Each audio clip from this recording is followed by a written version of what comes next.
Hallelujah, praise the Lord. എല്ലാവരെയും ഒരിക്കൽ കൂടി സ്വാഗതം ചെയ്യുന്നു. കർത്താവായ യേശുക്രിസ്തുവിൻ്റെ നാമത്തിൽ നിങ്ങൾക്ക് എല്ലാവർക്കും വന്ദനം സമർപ്പിക്കുന്നു. യേശുവിൻ്റെ നാമത്തിൽ നമുക്ക് പ്രാർത്ഥനയോടെ സ്റ്റാർട്ട് ചെയ്യാം. കർത്താവേ, ഇന്ന് ഈ കാണുന്ന സകല വ്യക്തികളെയും കർത്താവ് അനുഗ്രഹിക്കണമെന്ന് പ്രാർത്ഥിക്കുന്നു. അവർ കടന്നു പോകുന്ന വഴികളിലെല്ലാം നിൻ്റെ സാന്നിധ്യം അവരോടുകൂടെ ഉണ്ടാകണമെന്ന് പ്രാർത്ഥിക്കുന്നു. തൻ്റെ മക്കളോടുകൂടെ കർത്താവ് മരുഭൂമിയിൽ കടന്നു പോയപ്പോൾ പകൽ മേഘസ്തംഭവും രാത്രി അഗ്നിസ്തംഭവുമായി അവർക്ക് വേണ്ട തണലുമായി കർത്താവ് കൂടെ നടന്നതുപോലെ ഈ കാണുന്ന ഓരോ വ്യക്തികളോടും കൂടെ നീ നടക്കണമെന്ന് പ്രാർത്ഥിക്കുന്നു. അവരുടെ ഓരോ അവസ്ഥകളിലും ഓരോ ആവശ്യങ്ങളിലും നീ അധികം മതിയായ ദൈവമായി കൂടിയിരിക്കണമെന്ന് പ്രാർത്ഥിക്കുന്നു. യേശുവിൻ്റെ നാമത്തിൽ തന്നെ ആമേൻ. എപ്പിസോഡ് നമ്മൾ നിർത്തിയത് അതിൻ്റെ ടൈറ്റിൽ എന്ന് പറഞ്ഞാൽ യു ആർ ഇൻഫ്ലുവൻസിബിൾ എന്നൊരു ടൈറ്റിലാണ് നമ്മൾ തുടങ്ങിയത്. അതിൻ്റെ ഭാഗങ്ങളിൽ നമ്മൾ ജസ്റ്റ് തൊട്ട് പോവുകയാണെന്നുണ്ടെങ്കിൽ അതിൽ മേജറായിട്ട് നമ്മൾ പറഞ്ഞ കണ്ടൻറ്റ് ഒന്ന് പ്രാർത്ഥനയാണ്. എന്തുകൊണ്ട് നമ്മൾ പ്രാർത്ഥിക്കണം എന്നുള്ള കാരണം. മൂന്നാമത്തേതിലോട്ടാണ് നമ്മളിപ്പോൾ കടക്കുന്നത്. മൂന്നാമത്തെ മെയിൻ കണ്ടൻറ്റ് എന്ന് പറയുന്നത് ഈ ഇൻഫ്ലുവൻസിബിൾ എന്ന് പറയുന്ന പോയിന്റിൽ നിന്ന് നമ്മൾ ബൈബിളിൽ നിന്ന് കുറച്ച് ക്യാരക്ടേഴ്സിനെ എടുത്ത് കണക്ട് ചെയ്യുന്നു. അതിൽ ആദ്യത്തേൽ നമ്മൾ കണ്ടായിരുന്നു, ഞാൻ ആദ്യം പരിചയപ്പെട്ട ഒരു പാസ്റ്ററിനെ വെച്ചാണ് സ്റ്റാർട്ട് ചെയ്തത്. അദ്ദേഹം പല രാജ്യങ്ങളിൽ ചെല്ലുമ്പോഴും പല ദേശങ്ങളിൽ ചെല്ലുമ്പോഴും ദൈവം അവിടെ നിർത്തുന്ന സമയത്തെല്ലാം ഒരു ഭാഷ അറിഞ്ഞുകൂടാ. പക്ഷേ അദ്ദേഹം ആ നിൽക്കുന്ന ദേശത്തെ ഭാഷ പഠിക്കുവാൻ ഇടയായതിൻ്റെ കാരണം അവിടെ നിന്ന് വേറൊരു ഭാഷ അവർക്ക് ആർക്കും അറിഞ്ഞുകൂടാ. അപ്പം അങ്ങനെ ആ സാഹചര്യമാണ് അദ്ദേഹത്തെ അത് പഠിപ്പിച്ച് മാറിക്കൊണ്ട് പോയത്.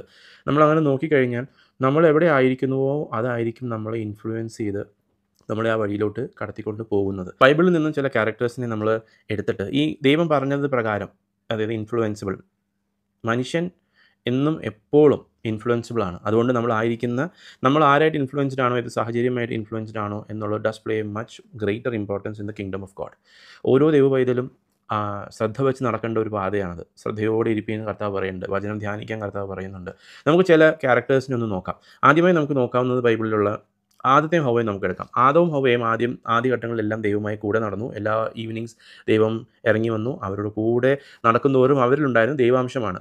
അതിൻ്റെ ഇടയിൽ എവിടെയോ ഈ പറഞ്ഞതുപോലെ ഒരു അസാരം പുളിമാവുന്നത് എന്ന് പുതിയ നിയമത്തിൽ കർത്താവ് നമ്മളെ പഠിപ്പിക്കുന്നത് പോലെ ആസാരം പുളിമാവ് ഒന്ന് തെറ്റിപ്പോയപ്പോഴേക്കും വിലക്കപ്പെട്ട ഹനി എന്ന് പറയുന്നത് കഴിക്കാൻ പാടില്ല എന്ന് കർത്താവ് പറഞ്ഞത്, കഴിച്ചാൽ കുഴപ്പമില്ല, ദൈവം അങ്ങനെ പറഞ്ഞിട്ടുണ്ടോ, അങ്ങനെ പലതും ചോദിച്ച് അവളെ തെറ്റിക്കുകയും അതിൻ്റെ ഭാഗമായി ആദവും ഹൗവയും ദൈവം ചെയ്യരുതെന്ന് പറഞ്ഞ ആ തെറ്റിലോട്ട് വീഴാൻ ഇടയായതിൻ്റെ മെയിൻ കാരണം that she got influenced by the devil. ഹൗവ ഇടക്കൊന്ന് ഒരു കുറച്ച് നേരത്തേക്കായിരിക്കാം, അല്ലെങ്കിൽ ആ ഒരു സമയത്ത് തൻ്റെ ആദമിനെ വിട്ട് മാറിയ സമയത്ത് ഉണ്ടായ ഒരു ചെറിയ ഡിസ്ട്രാക്ഷൻസാണ് ചെയ്യാൻ പാടില്ലെന്നൊരു കാര്യത്തിലോട്ട് എത്തിച്ചത്.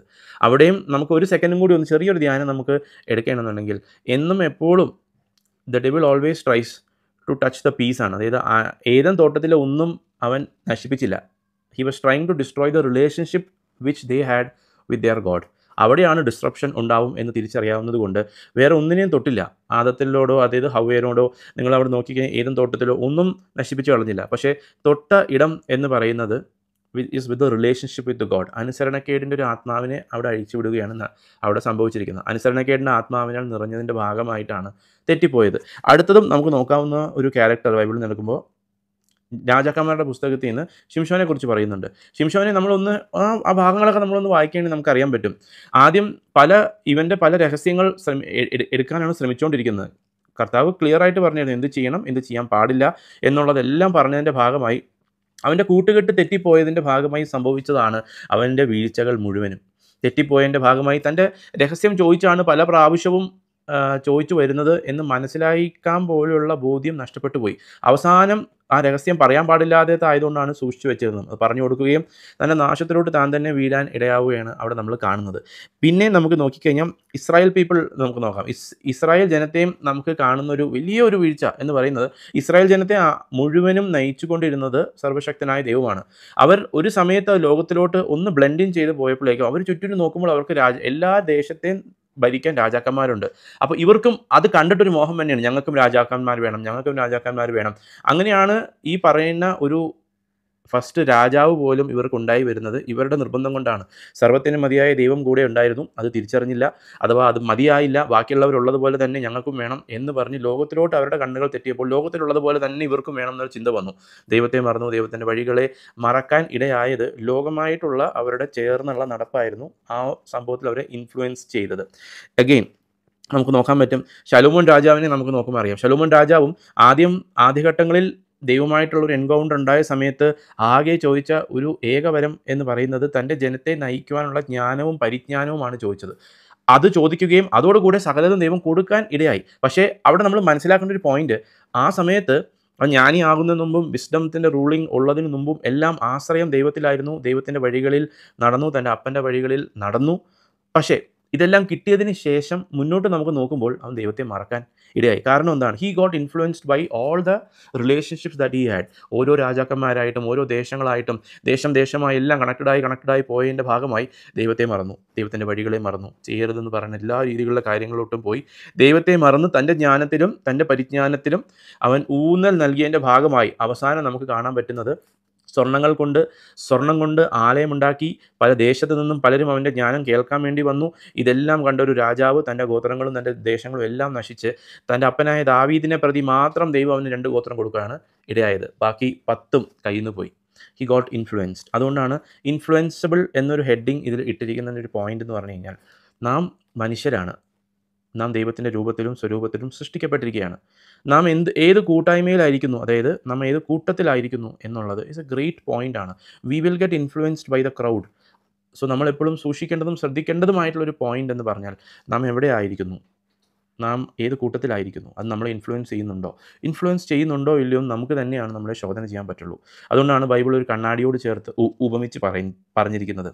ഒരു കണ്ണാടിയോട് സദൃശ്യം എന്ന് പറഞ്ഞിരിക്കുന്നതിൻ്റെ കാരണം, ഒരു ദിവസം നമ്മൾ എത്ര ദിവസം കണ്ണാടി നോക്കേണ്ടതെന്ന് ഒരു ദിവസം വേണ്ടി ട്രൈ നോക്ക്. ഞാനൊരു ദിവസം ട്രൈ നോക്കിയപ്പോൾ ശ്രദ്ധയോടെ അത് തന്നെ വീക്ഷിച്ചപ്പോൾ, നമ്മൾ രാവിലെ എഴുന്നേൽക്കുമ്പോണ്ട്, കുളിച്ച് കഴിഞ്ഞിട്ട് നോക്കുന്നുണ്ട്, ഇടയ്ക്ക് ഓഫീസിൽ നോക്കുന്നുണ്ട്, ഇടയ്ക്ക് പുറത്തിറങ്ങുന്നതോട് മുടി എല്ലാം ഓക്കെയാണോ നോക്കുന്നുണ്ട്, ആർ വി ഫിറ്റ് എന്ന് നമ്മൾ നോക്കുന്നുണ്ട്. So we are looking at least more than 10-15 times in A day. കാരണം കണ്ണാടി നോക്കി സ്വയം കറക്റ്റ് ആണോ എന്ന് നോക്കുന്നുണ്ട്. ചുരുങ്ങിയത് 5 പ്രാവശ്യമെങ്കിലും നമ്മൾ നോക്കുന്നുണ്ടാവും. അതുപോലെ നമ്മൾ ബൈബിൾ നോക്കണം. കാരണം കണ്ണാടിയോട് അത് ഉപമിച്ചിരിക്കുന്നു. അതുപോലെ നമ്മൾ നോക്കണം എന്ന് പറയേണ്ട ഒരു പോയിന്റ് എന്ന് പറഞ്ഞാൽ, ദൈവത്തെ വിട്ടുമാറാതിരിക്കാൻ വേണ്ടിയാണ്. ലോകത്തിലായിരിക്കുമ്പോൾ ലോകം നമ്മളെ വലിക്കാം, ലോകത്തിലോട്ട് നമ്മളെ വലിക്കാം. But make sure understand who you are, realise who you are. നിങ്ങളെ വിളിച്ചവൻ ആരെന്നും, വിളിച്ചവൻ്റെ വിളി എന്താണെന്നും, നമ്മളെക്കുറിച്ചുള്ള ബോധ്യം എന്താണെന്നും, നമ്മുടെ വിളി എന്താണെന്നും എല്ലാം നമ്മൾ തിരിച്ചറിഞ്ഞ് ദൈവത്തിൻ്റെ കൂടെ നമ്മൾ നടക്കുക. യേശുവും ശമരിയക്കാരി സ്ത്രീയും തമ്മിൽ നമ്മൾ നോക്കുമ്പോഴും ഇതെല്ലാം നമുക്ക് കാണാൻ പറ്റും. ശമരിയക്കാരി സ്ത്രീയുടെ ജീവിതം എങ്ങനെയായിരുന്നു? വെള്ളം എടുക്കാൻ വന്നു, യേശുവിനെ പരിചയപ്പെട്ടു. She got influenced by Christ.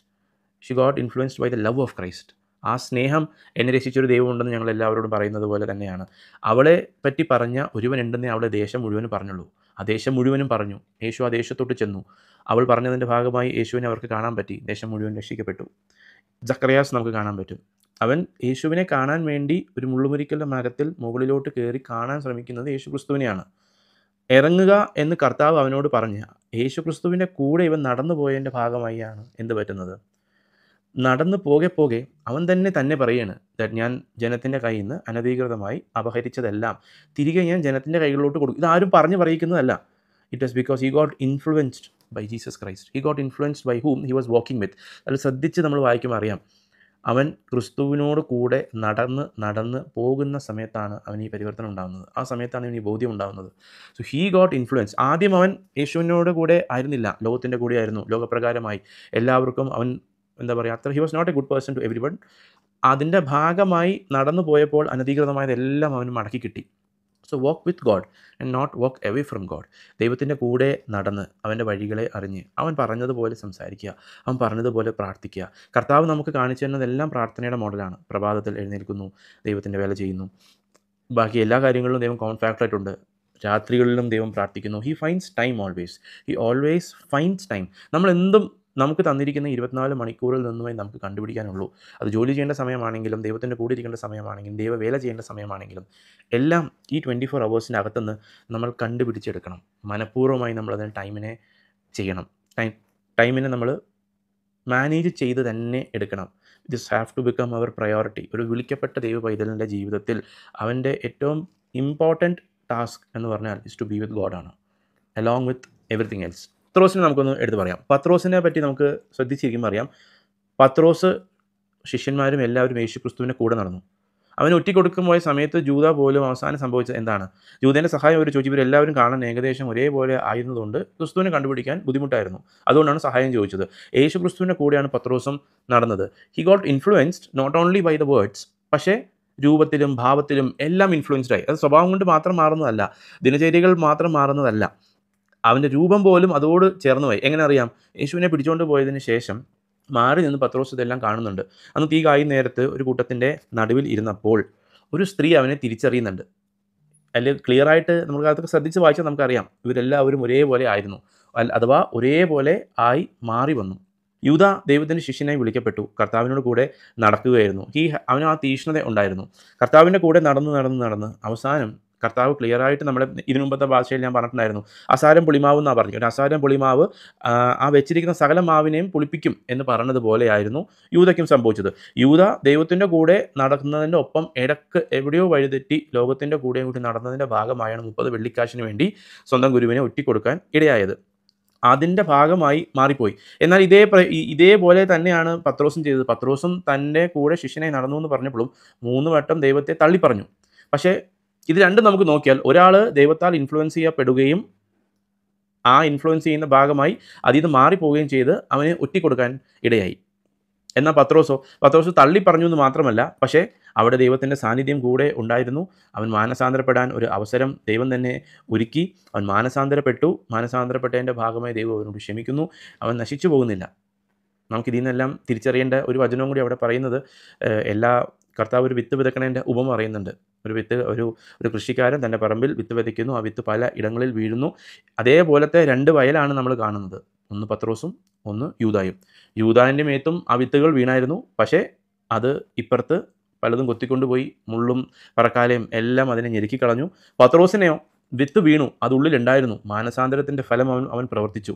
ദൈവം അവൻ്റെ കൂടെ വന്നിരുന്നു. ദൈവം അവനെ കൂടെ വന്നിരുന്നു എന്ന് മാത്രമല്ല, അതിൽ നിന്നും അവനെ ദൈവം പുറത്തും കൂടി ഇറക്കി. 2 പേരും ഒരേ പ്രവൃത്തികൾ ചെയ്യുന്നു. പക്ഷേ ഒരാൾക്ക് മാത്രം എന്ത് സംഭവിക്കുന്നു? മാനസാന്തരം സംഭവിക്കുന്നു. മാനസാന്തരത്തിന് ഒത്ത വണ്ണം പ്രവർത്തിക്കുക എന്നതാണ് അവിടെ നമുക്ക് മനസ്സിലാകുന്നത്. നമുക്ക് പ്രാർത്ഥിക്കാം, നമുക്ക് സൂക്ഷിക്കാം, നമുക്ക് പ്രാർത്ഥിക്കാം, നമുക്ക് ദൈവത്തിൻ്റെ പരിശുദ്ധാത്മാവിൽ ആശ്രയിക്കാം. നമ്മളെല്ലാവരും മനുഷ്യരാണ്. യേശുവിനെ പറ്റി പറഞ്ഞിരിക്കുന്നത് പാപമൊഴികെ സകലത്തിലും അവനെ ദൈവം പരീക്ഷിച്ചു എന്നാണ്. അതിലെല്ലാം ദൈവം ജയിച്ചു. പാപമൊഴികെ സകലത്തിലും നമ്മളെപ്പോലെ എല്ലാ പരീക്ഷകളിലൂടെയും കടന്നു പോകും. നമ്മൾ കടന്നു പോകുന്ന പരീക്ഷകളിലായാലും നമ്മളതിൽ പലതിലും നല്ല ഭൂരിഭാഗത്തിൽ നമ്മൾ പരാജയപ്പെട്ടായിരിക്കാം പോയിരിക്കുന്നത്. പക്ഷേ ഈ പരാജയങ്ങളിലെല്ലാം ദൈവം നമുക്ക് തുണയായി നിന്നിട്ടുണ്ട്.